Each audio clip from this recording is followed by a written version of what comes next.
Fala, meu cotista, beleza? Sejam bem-vindos a mais um vídeo do canal Fim da Questão. Ivan aqui falando. Bora bater um papo sobre o HGLG.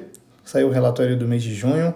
Agora, pelo jeito, a Pátria vai soltar até a primeira quinzena do mês, né? Então, já saiu alguns relatórios, né? Então, vamos dar uma olhadinha aqui o que rolou durante esse mês. Como a gente já conhece aí o fundo de 2011, né? Tem sua taxa de administração, público em geral. Aqui a gente vamos dar uma olhadinha primeiro nos indicadores, né? Então tem um PL de 5,5 bi, uma cota patrimonial em 162,73, cota mercado fechou na sexta-feira a 156,33, um pouquinho distante ali do seu valor patrimonial, né? Ela deu uma caidinha por conta de rumores da incorporação aí do LVBI e do Pátria Logístico, né? Mas já temos até uma resposta do próprio fundo informando que, pelo jeito, não vai ser dessa vez, né? Só que me estranhou, né? O fato deles terem anunciado isso, a cota caiu, porque muitas pessoas se posicionaram, né? Venderam HGLG e compraram Pátria ou LVBI, e a cota caiu. E aí não sei como que vai ser essa emissão aí, né? Sendo que está um pouquinho distante aí do patrimonial. Enfim, seguindo aqui. Está pagando um dividendo anual de 8,33, que tem mais alguns indicadores, então são 28 imóveis, 149 locatários, um ABL de 1 milhão e quase 600 mil metros quadrados, prazo de contrato aí 4 anos, mais de 4 anos, né? O médio, vacância física em 3,5 e financeira em 3,6. Então, aqui nos comentários da gestão, aqui o trecho que eu falei para vocês, né? Em junho, 9 dos 20 relatórios mensais foram entregues dentro da meta da primeira quinzena. Nosso foco para os demais relatórios nos próximos meses, incluindo o HGLG. Então, agora é julho, né?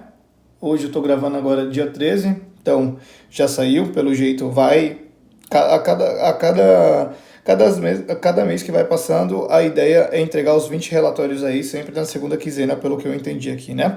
E tem mais uma coisa também, que eles fizeram a inclusão de planilhas com fundamentos detalhados para os principais fundos da casa, incluindo uma abertura mais clara da DRE, só que é disponibilizada no site deles, e não aqui, né? Aqui a gente vê uma DRE mais básica. Aqui na parte de resultados, então, nesse mês de junho, o fundo apresentou a receita total de R$ 1,08 por cota, levou um resultado de 86 centavos. Tiveram um impacto extraordinário de 2 centavos referente à venda de fundos imobiliários e 1 centavo referente à multa e juros, né? E o rendimento anunciado foi de 1,10. Na parte de movimentações, teve uma entrada aí de um locatário no CSL Vifor, no ativo Master Labs. E aqui ele fala que em apenas 24 meses, né, a vacância do fundo de 20% caiu para 3,5%, que é o menor patamar de fevereiro de 2017. Continuando aqui, eles têm mapeado aí a expansão da Distrimed, lá no ativo Torino, mais 2.000 metros quadrados de ABL, e tem a saída da Westwing lá no Cislog em novembro, né? Com essas movimentações, projeta que a vacância física do fundo seja de aproximadamente 3,6 em novembro, então vai aumentar aí um pouquinho, bem pouco, né? No desenvolvimento, ele fala que em junho já receberam o ABITS, o AVCB e o termo de aceite da fase 1 do Simões Filho. Então, a partir de 1º de julho, no caso já iniciou, né? O prazo de locação de quase 39 mil metros quadrados aí, né? Com carência de 2 meses. A fase 2 do galpão segue em obras e deve ser concluído nos próximos meses. Se entrega antecipada da primeira etapa foi acordada já com o Mercado Livre, né, para o início das operações. Foi realizada em menos de 11 meses depois da assinatura do contrato. E isso estava partindo de um terreno sem infraestrutura nenhuma, né? Então, dado o tamanho do desafio, esse resultado é motivo de grande satisfação pela gestão. Realmente fez um belíssimo trabalho aí. Alavancagem, a gente já sabe que ele tem uma alavancagem aí de 11,5, e se contar com a SPE, que é justamente para essa obra, é de 13,7. Ainda na parte de comentários, ele faz um resumão aqui do que rolou no primeiro semestre, né? Então, chegou no mês de junho, como tradição, a cada semestre eles vão falando ali um pouco do que aconteceu e o que eles esperam que aconteçam para o próximo semestre, né? Então, eles vão relembrar aqui o que aconteceu, né? Quais foram as projeções deles em dezembro de 2024. Então, uma delas era manter a atuação do fundo em desenvolvimentos, né? Então, durante o primeiro semestre, o fundo deu continuidade ao desenvolvimento do Simões Filho, que foi entregue agora a primeira parte, né? Que segue com provisão de término da obra para 2025, que aqui já é a segunda parte. Melhora do resultado com a exploração atual do portfólio, especialmente em termos de diminuição de vacância e locação. Então, o que rolou? Novas ocupações no HGLG Itupeva G300, encerrando completamente a vacância e levando o indicador a menor nível desde 2017. Renovações e revisões contratuais em Vinhedo, né? Com a Volkswagen, teve uma redução em troca da extensão do prazo.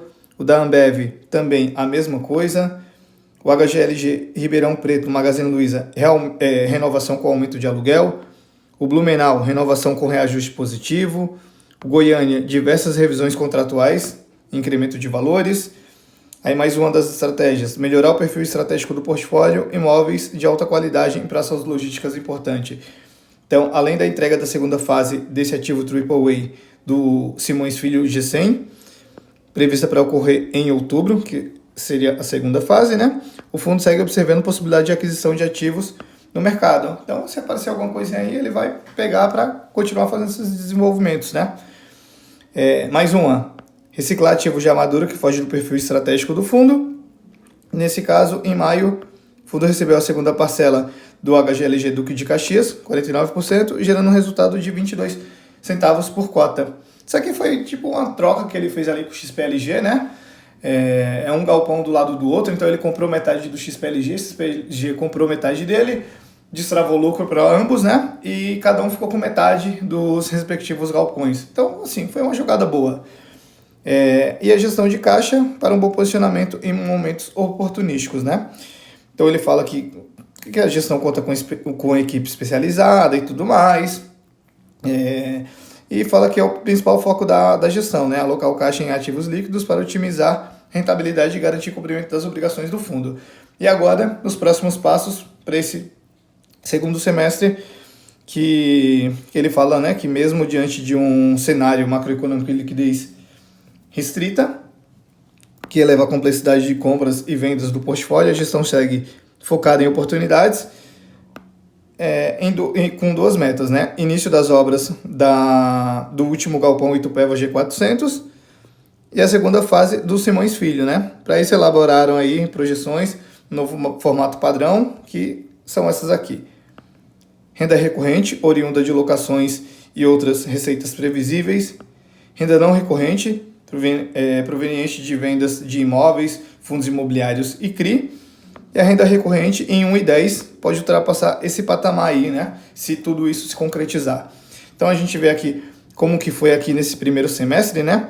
Então, de renda recorrente, ele teve uma média de 1,2, não recorrente 5 centavos, o resultado deu 1,7 e a distribuição foi de 1,10. Projeção para o segundo semestre agora, né?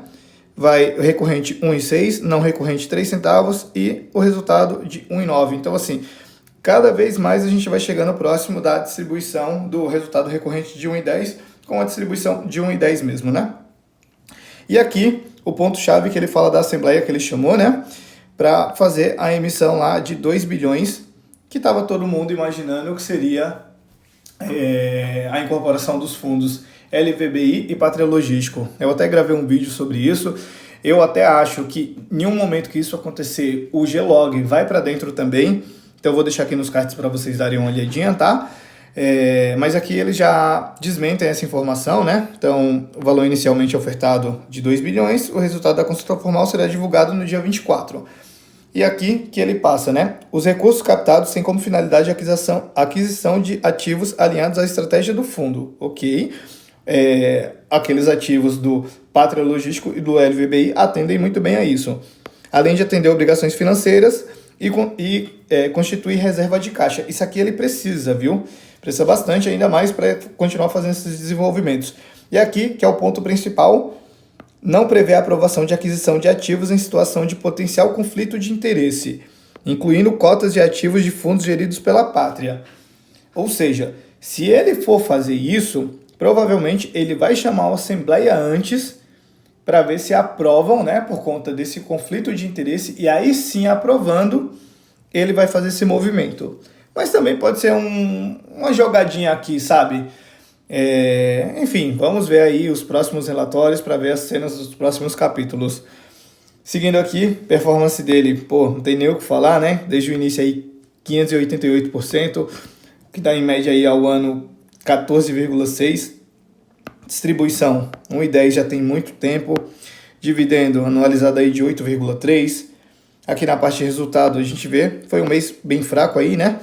Ele girou 1,5, teve 3 centavos aí de receita não recorrente, 22 centavos de despesa, pagou 1,10, teve que utilizar 24 centavos aí da reserva dele, né? Então, aqui a gente vê a reserva, né? Diminuiu de 74 para 50 centavos, teve que usar os 24 centavos aí para pagar 1,10, né? Carteira dele, fundo tem um passivo aí de 745 milhões, sendo que 18% nos próximos 6 meses, né? E o excedente no longo prazo. E aí, tudo isso já está suportado aqui pelo montante alocado que está em CRI, LCI e renda fixa. Aqui a gente vê parcelas a receber, ele tem mais 22 milhões a receber da venda do Duque de Caxias. E aqui, detalhe, que é só para mais de 12 meses, né? E parcelas a pagar, ele tem 136 milhões aí no curto prazo, em até 6 meses, o que dá tranquilamente aqui nós estamos falando aqui de 150 milhões, daqui sobra mais um pouquinho ainda, né? Fora que ainda tem essa parcela aqui a receber. E acima de 12 meses ele tem mais 600 milhões aí, né? Então, ele está numa situação tranquila de caixa, né? Mas pelo histórico de HGLG, ele está com caixa bem pequeno, porque normalmente ele sempre teve muito caixa, né? Seguindo aqui, então a gente vê a alavancagem, né? Conforme o tempo vai passando, ela vai diminuindo. As dívidas dele são dívidas bem baratas, né? Tudo atrelado ao IPCA, 5, 5,25, 6,25, uma média aí de 6. Os ativos deles aqui, né? Então, assim, a gente vê que é bem diversificado, distribuição geográfica, alocação por classe. Então, assim, eu gostaria que ele mantivesse somente isso aqui. Esses aqui, ó, ele pode até vender. Alocação por segmento de locatários, atuação por inquilino, alocação na natureza de contratos, então 30% atípico e 70% típico, alocação por indexador, grande parte aí em IPCA, mês de reajuste. Para os últimos meses aí do ano, a gente está falando aí de 25% mais ou menos, concentração das revisionais, bastante revisional aqui para 2025, né? Vencimento dos contratos, então a gente vai vendo aí, ó, 12% em 25, 10% em 26, mais 17 em 27. Aqui ele vai conseguir negociar bem aí e conseguir colocar mais valor em cima, né? Histórico de vacância, ele vem diminuindo bem aí. Aqui é a carteira de ativos dele, né? Aqui as movimentações que tiveram. Então, em maio, teve essa entrada no G300. Aí, em junho, mais essa entrada no Master Labs. Em julho, teve mais uma entrada da Distrimed e a saída da Westwing. E para os próximos meses aqui, em novembro, ele vai subir um pouquinho aqui para 3,6%, que é com essa saída da Plastic Omnium em novembro. Vai aumentar aí para 3,6% a vacância. Aqui a gente vê o resumo da estratégia, como é que tá. Então, assim, fala no fundo o patamar de vacância de 3,5%, bem inferior ao que o mercado é considerado baixo, que no caso o mercado é de 7,45% em imóveis B até AAA. A estratégia é da manutenção e ocupação dos imóveis, né? Há diversos contratos passíveis de revisão. Estamos atacando estrategicamente aqueles que estão no nosso alcance. Então, assim, sempre que ele consegue, ele reajusta o valor do aluguel para cima, né? Tudo que ele vai vendo, tudo que ele vai negociando, renovação, ele tenta subir um pouquinho, porém, ele até destaca aqui que é natural, em um portfólio desse tamanho, possa existir viés de redução. Mas a tendência do fundo e do mercado é da apreciação dos valores de uma maneira geral. Então eu acredito que ele até traz esse trecho por conta da redução que ele fez para a Volkswagen e para a Ambev, né? Logo no começo, quando ele anunciou isso, ele não explicou o porquê. Então todo mundo caiu matando, caiu de pau em cima.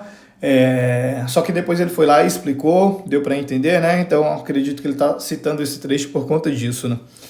Já em termos de vacância, apenas um ativo da carteira com disponibilidade acima dos 15%, que é o São José dos Campos, que é uma antiga fábrica da Ericsson, que ainda é a maior ocupante do parque. O desafio é justamente a tipologia dos galpões, que possuem um perfil mais voltado para o industrial, que é pé direito baixo, sem doca elevada, pouco pátio e etc, né? E aí ele fala também que com a recente venda do terreno dos fundos para um loteamento residencial, eles estão trabalhando no desmembramento da matrícula para evoluir com um projeto de construção de aproximadamente 50 mil metros quadrados de galpão classe A, lá no terreno remanescente, que vai possibilitar a reforma do prédio antigo, né, desse aqui. Então, se ele conseguir fazer isso, bem bacana. Aqui no funil de locação, a gente vê que tem algumas coisas em negociação comercial, 11 mil metros quadrados, em minutagem, mais 27 mil metros quadrados, em locação, 33 mil metros quadrados. Aqui o desenvolvimento, a gente vê como é que tá, né? Gastou aí 265 milhões, então tá bem dentro, né? Já foi entregue aí uma primeira parte da obra, como falei para vocês, então tem a fase 2 ainda que está previsto para outubro. Aqui na carteira de ativos dele de fundos imobiliários, a gente vê que a alocação aí 5,5% do PL, não mudou nada do mês passado para cá. Liquidez passivo, então a liquidez a gente vê 6 milhões e meio, número de cotistas vem subindo. Aqui dificilmente você vai ver caindo, né? Ele só vai subir, porque assim, é um fundo ótimo, não tem o que falar. Então é isso, tem mais o que trazer aqui não, de HGLG. Mais um mês aí super tranquilo, super light aqui pro fundo, sem dor de cabeça nenhum. Cada tempo que passa a gente vai vendo que ele vai gerando mais próximo ali de 1,10 de receita recorrente. Esse próximo semestre agora, ele está considerando que vai conseguir 1,9. Então assim, mais um mês aí de HGLG. Veio esse anúncio aí que essa emissão não é para aquisição dos ativos do LVBI e do Pátria, mas também pode ser um H, alguma coisa assim, para disfarçar ali a emissão, sei lá. Enfim, vamos ficar de olho, tá? Então é isso, pessoal. Espero que vocês tenham gostado do vídeo. Se for qualquer dúvida, pode deixar aqui nos comentários. Se gostou, deixa o like. Se gostou mais ainda, se inscreve no canal para não perder nada. Ativa o sininho, compartilha com os amigos. E segue lá no Instagram também, @FidaQuestão. E é isso, galera. Valeu, abraço!